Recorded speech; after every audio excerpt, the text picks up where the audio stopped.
अमावस्या तिथि अपने पितरों के आशीर्वाद के लिए सर्वोत्तम तिथि मानी जाती है। अमावस्या तिथि के दिन किए गए उपाय कभी भी खाली नहीं जाते हैं। अगर आपके वंश की वृद्धि नहीं हो पा रही है, पुत्र प्राप्ति में काफ़ी परेशानी आ रही है, संतान प्राप्ति के योग नहीं बन पा रहे हैं, तो ऐसे में आप मार्गशीर्ष महीने के अमावस्या के दिन इस वीडियो में बताए गए कुछ सरल से उपाय जरूर करें। कुछ नियम हैं जो आपको अपनाने होते हैं। अगर आप ये नियम पूरे विधि विधान से करते हैं, उपाय करते हैं, पूरे श्रद्धा भाव से ईश्वर के प्रति आप विश्वास रखते हैं, तो निश्चित रूप से आपके वंश की वृद्धि होती है। संतान प्राप्ति में जो भी बाधाएं आ रही होती हैं वो दूर हो जाती हैं, क्योंकि जो अमावस्या तिथि होती है ये बहुत ही शक्तिशाली तिथि मानी जाती है। अमावस्या की जो काली रात्रि होती है, इसमें अगर आप कुछ उपाय करते हैं तो उपाय आपके कभी भी खाली नहीं जाते हैं। शिव भगवान का आशीर्वाद आपको प्राप्त होता है, आपके पितृ प्रसन्न होते हैं, और जब आपके पितृ प्रसन्न होते हैं तो आपके वंश की वृद्धि होती है। हेलो दोस्तों, मेरा नाम है श्वेता तिवारी और आपका मेरे चैनल धर्म ज्ञान इंडिया में स्वागत है। अगर आपको मेरा वीडियो पसंद आए तो वीडियो को लाइक ज़रूर करें, और अगर चैनल पर पहली बार आए हैं तो चैनल को सब्सक्राइब जरूर कर दें। साथ ही साथ कमेंट बॉक्स में ओम नमः शिवाय जरूर लिखें। मार्गशीर्ष का जो महीना होता है वो बहुत ही पवित्र महीना माना जाता है। मार्गशीर्ष का महीना श्री कृष्ण की पूजा के लिए बताया गया है, और मार्गशीर्ष महीने की अमावस्या तिथि के दिन अगर आप यह उपाय करते हैं तो आपको शिव भगवान के साथ साथ श्री हरि विष्णु का आशीर्वाद भी प्राप्त होता है। देखिए, इस बार की जो मार्गशीर्ष अमावस्या है वो 2 दिन पड़ी, यानी कि अमावस्या तिथि की शुरुआत 30 नवंबर को सुबह 11:01 पर हो चुकी है, और इसकी जो समाप्ति है वो 1 दिसंबर को दोपहर 12:49 पर होगी। 1 तारीख को जो अमावस्या तिथि है वो पूरे दिन ही रहने वाली है। तो आपको जो मैं उपाय बता रही हूँ वो आपको प्रदोष काल में करना है, यानी कि शाम को 5 बजे से लेकर 8 बजे के बीच में आप यह उपाय कर सकते हैं। अगर आप सुबह करना चाहते हैं तो आप सुबह भी कर सकते हैं, दिन में भी कर सकते हैं, क्योंकि इस दिन कई ऐसे दुर्लभ योग बन रहे हैं कि अगर आप यह उपाय करेंगे तो निश्चित रूप से आपकी जो मनोकामना है वो जरूर पूरी होगी। क्योंकि ये जो अमावस्या है वो श्राद्ध अमावस्या कहलाती है, और शनिचरी अमावस्या जो कि 30 तारीख को आप उपाय अगर किया है तो अच्छी बात है, नहीं है तो आप रविवार के दिन भी अमावस्या है, यानी कि 1 दिसंबर के दिन भी अमावस्या तिथि पड़ रही है, तो इस बीच भी आप उपाय कर सकते हैं। क्या आपको करना है और किस तरीके से आपको करना है, संपूर्ण जानकारी आपको इस वीडियो में दी जाएगी। तो सबसे पहला कार्य आपको क्या करना है कि जो आपको इस वीडियो में मैं 3 सरल से उपाय बताऊंगी, आप 3 में से कोई भी उपाय कर सकते हैं अपनी समस्या के अनुसार। अगर आपको पुत्र प्राप्ति में परेशानी आ रही है, आपके घर में पहले से कन्या जन्म ले चुकी हैं और आप चाहते हैं कि आपको एक पुत्र की प्राप्ति हो जाए जिससे कि आपका परिवार पूरा हो, आपके वंश की वृद्धि हो, तो उसके लिए आप यह उपाय जरूर करें। इसके लिए आपको लेना है 2 चावल के दाने। जो 2 चावल के दाने लेंगे आप, वो खंडित नहीं होना चाहिए, इस बात का ध्यान रखें। और साथ ही साथ आपको लेना है अपने घर का 1 लोटा शुद्ध जल, और इस जल में जब आप जल जो लोटे में आप जल भर लें, और उस जल में आपको यही चावल के दाने जो है वो डाल देना है। और उसके बाद में आपको एक घी का दीपक जो है प्रज्वलित करना है। घी का दीपक जो आप जलाएंगे वो लंबी बाती का होना चाहिए, इस बात का ध्यान रखें, क्योंकि हम जो उपाय कर रहे हैं वो वंश वृद्धि के लिए कर रहे हैं, संतान प्राप्ति के लिए कर रहे हैं, इसलिए जो भी आप उपाय करेंगे उसमें लंबी बाती का ही प्रयोग होगा, इस बात का जरूर ध्यान रखें। आपकी विशेष मनोकामना है तो आप आटे का दीपक भी बना सकते हैं। जब हम आटे का दीपक बनाते हैं तो ईश्वर की अति कृपा हमारे ऊपर होती है, तो आप अगर आटे का दीपक बनाएं तो ये बहुत ही शुभ माना जाता है। आप आटे का दीपक बना लें और उसमें घी का प्रयोग करें और लंबी बाती जो है उसमें डालें। इस दीपक को आपको अपने घर पर ही प्रज्वलित करना है। आपके घर में महादेव की फोटो है, तस्वीर है, शिव भगवान की शिवलिंग है, तो वहाँ पर आपको इस दीपक को प्रज्वलित करना है। और जो आपने लोटे में जल भरा है जिसमें आपने 2 अक्षत डाले हैं, 2 चावल के दाने डाले हैं, वो जल लेकर आपको जाना है 3 जगहों पर। इस जल को आपको 3 जगहों पर चढ़ाना है। 3 जगहों पर जल चढ़ाने से आपकी मनोकामना निश्चित रूप से पूरी होगी, क्योंकि अमावस्या तिथि है जो कि बहुत ही शक्तिशाली तिथि होती है। तो आपको सबसे पहले जल लेकर जाना है बेलपत्र के वृक्ष के नीचे।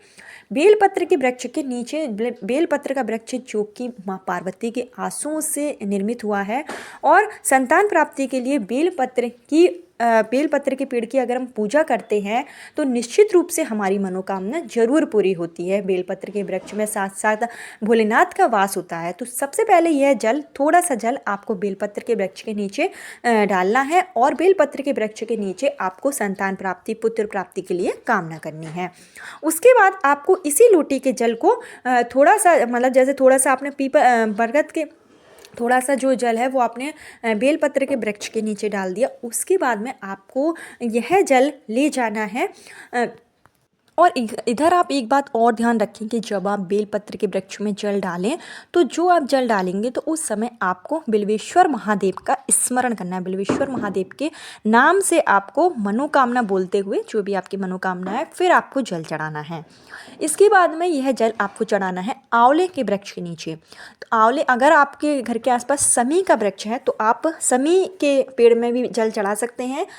समी का वृक्ष जैसे कि अगर नहीं है तो फिर आप आंवले के वृक्ष में जल चढ़ाएं। आंवले का वृक्ष भी पूजनीय वृक्ष माना जाता है। आंवले के वृक्ष में जब आप जल चढ़ाएंगे तो आप सोमेश्वर महादेव के नाम से जल चढ़ाएंगे और पुत्र प्राप्ति, वंश वृद्धि के लिए कामना करेंगे। उसके बाद इस जल को आपको चढ़ाना है पीपल के वृक्ष में। पीपल के वृक्ष में अगर आप अमावस्या तिथि पर जल चढ़ाते हैं अपनी मनोकामना बोलते हुए और तो निश्चित रूप से आपकी जो भी मनोकामना होती है वो पूरी होती है और आपके पितरों का आशीर्वाद आपको प्राप्त होता है। अब इधर एक बात आप सोचेंगे कि अमावस्या तिथि रविवार को है तो रविवार के दिन हम जल कैसे चढ़ाएं। अगर आपने शनिवार के दिन जैसे पीपल के पेड़ का उपाय किया है तो बहुत अच्छी बात है, लेकिन अगर आप नहीं कर पाए तो आप रविवार की अमावस्या पर भी पीपल के पेड़ में जल चढ़ा सकते हैं। देखिए, हमारे शास्त्रों में बताया गया है कि आप पीपल के वृक्ष पर रविवार के दिन खाली हाथ ना जाएं। अगर आप खाली हाथ जाते हैं तो इससे दरिद्रता आपके घर में वास कर जाती है। तो आप रविवार के दिन अगर जब भी पीपल के पेड़ की पूजा करें, पीपल के पेड़ में जल चढ़ाएं तो आप कुछ ना कुछ प्रसाद के रूप में जरूर लेते जाएँ। आप एक कटोरी आटा लेकर भी जा सकते हैं, उसमें कुछ चीनी मिला लीजिए और जब आप जल चढ़ाएं पीपल के पेड़ में तो आपको यह जो आटा है वो पीपल की चारों तरफ डाल देना है, जिससे कि इस आटे को जितनी चींटियां ग्रहण करेंगी उतना ही आपके कष्टों का निवारण होगा, आपकी मनोकामना पूर्ति होगी और लक्ष्मी का वास होगा। तो इस उपाय को भी आप रविवार के दिन कर सकते हैं। रविवार के दिन आप जब जल चढ़ाने के लिए जाएं तो एक कटोरी में आटा और उसमें थोड़ी सी चीनी मिलाकर जरूर ले जाएं, या तो फिर आप कोई भी मिठाई ले जा सकते हैं जो आपको पीपल के पेड़ में जरूर चढ़ाना है। ध्यान रहे खाली हाथ नहीं जाना है, इस बात का विशेष ध्यान रखें। ये 3 जगहों पर जब आप जल चढ़ाएंगे, पीपल के पेड़ में जब आप जल चढ़ाएंगे तो पिपलेश्वर महादेव के नाम से जल चढ़ाना है वंश वृद्धि, पुत्र प्राप्ति के लिए। क्योंकि जो अमावस्या तिथि होती है उस दिन अगर आप पीपल के पेड़ में जल चढ़ाते हैं तो आपके पितृ आपसे प्रसन्न होते हैं और आपको आपके पितरों का आशीर्वाद प्राप्त होता है। और यह जो अमावस्या है वो श्राद्ध अमावस्या है। तो अगर आपने पितृपक्ष में कुछ उपाय आपने नहीं किए हैं वो आप इस अमावस्या के दिन कर सकते हैं, अपने पितरों को प्रसन्न कर सकते हैं, जिससे कि आपके वंश की वृद्धि होगी, घर में सुख संपदा हमेशा बनी रहेगी। इसके साथ ही पुत्र प्राप्ति के लिए आप एक उपाय और कर सकते हैं अमावस्या के दिन कि आपको एक जूट वाला नारियल लेना है और उस नारियल को लाल कलर के कपड़े में बांधिए। आपको अपने जो भी महिला है जिसको पुत्र प्राप्ति की चाह है उसको इस नारियल को अपने सर के ऊपर से 7 बार क्लॉकवाइज डायरेक्शन में घुमा देना है। और इस नारियल को जब आप अपने सर के ऊपर से घुमाएंगे तो आपको महादेव से पुत्र प्राप्ति की कामना करनी है, संतान प्राप्ति की कामना करनी है। और फिर इस नारियल को आपको अमावस्या के दिन ही शाम के समय जो बरगद का पेड़ होगा उस पर आपको इसको या आप बरगद के पेड़ के नीचे रखाइए, या अगर आप टांग सकें बरगद के पेड़ पर तो इस नारियल को अपनी मनोकामना बोलते हुए आप टांग दीजिए। और उसके बाद से बरगद के जब आप नारियल को रख दें तो बरगद के पेड़ का एक पत्ता लें और इस पत्ते को आपको महादेव के ऊपर अमावस्या के दिन ही प्रदोष काल में चढ़ा देना है। पत्ता चढ़ाने के बाद में 1 लोटा जल आप अर्पित कर दें और पुत्र प्राप्ति, संतान प्राप्ति के लिए आप महादेव से प्रार्थना करें। इस उपाय को भी आप अमावस्या के दिन कर सकते हैं। इस तरीके से अगर आपके ऊपर कोख बंधन होगा, संतान प्राप्ति में बाधाएं आ रही होगी, अगर आपका गर्भ नहीं ठहरता है, बार बार मिसकैरेज हो जाता है, तो वो महिलाएं भी इस उपाय को ज़रूर करें। नारियल को अपने सर के ऊपर से 7 बार घुमाकर और इसको लाल कलर के कपड़े में बांधकर आपको बरगद के पेड़ पर टांग देना है अमावस्या तिथि पर। यह उपाय भी बहुत ही अचूक है। इसको अगर आप 1 दिसंबर सर्वपित्र अमावस्या यानी कि जो श्राद्ध अमावस्या है उस दिन अगर आप करते हैं तो आपके जो मनोकामना होती है वंश वृद्धि की वो ज़रूर पूरी होगी।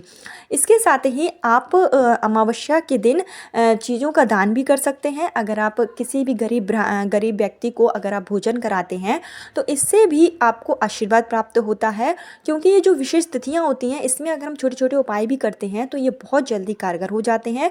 तो इसको भी आप कर सकते हैं। इसके साथ ही आप चंदन की 7 बिंदी जो है अगर शिव भगवान पर लगाते हैं, 7 बिंदी के स्थान जो कि सबसे पहला स्थान है माता अशोक सुंदरी का, दूसरा आपको जो पार्वती माता का स्थान है हस्तकमल वहाँ पर आपको लगाना है, शिवलिंग का जो स्थान है पिंडी वहाँ पर तीसरी बिंदी आप लगाएंगे, चौथी बिंदी जो है आपको गणेश भगवान पर लगाना है, 5वीं बिंदी आप कार्तिकेय के भगवान पर लगा सकते हैं, 6ठी बिंदी नंदेश्वर भगवान पर लगाइए और 7वीं और आखिरी बिंदी जो जलधारी से जल जो है वो नीचे गिरता है, जो मटका लगा हुआ रहता है मंदिर में ऊपर, तो वहाँ पर आपको लगाना है।